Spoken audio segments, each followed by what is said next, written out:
اللهم صل وسلم وبارك على سيدنا محمد. النهارده يا جماعه وجبات مختلفه تماما، احنا ما عملناش قبل كده. هي عباره عن ايه؟ رز وبيض وبطاطس وسلطه ومعانا ايه تاني وزبادي. وطبعا البلح ده معروف، في كل حاجه موجود. انا احيانا بنسى اكتبه.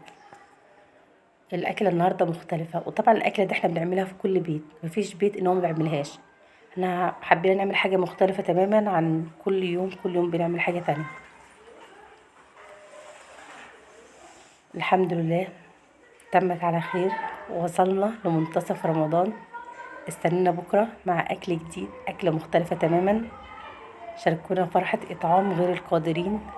زي ما بنقول لحضراتكم، دوت اطعام الغير قادرين، اللي مش قادر يعمل حاجه او مش قادر يطبخ، او واحد عايش لوحده، او واحد ملوش زوجه او زوجته متوفيه، فاحنا تحت امره. او واحده برضو زوجها متوفي عايشه لوحدها، عندها اولاد وملهاش حد يعمل لها، احنا برضو موجودين تحت امرها.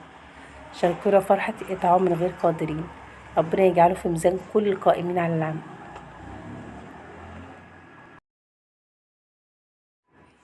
دي مرحله التغليف يا جماعه، اللي بوصل فيها الافراد اللي هي بتوزع. احنا طبعا ما نعرفش الحاجه دي رايحه لمين نهائيا، مفيش اي حد في المجموعه يعرف الحاجه دي رايحه لمين غير هما اتنين بس اللي هما مسؤولين عن التوزيع.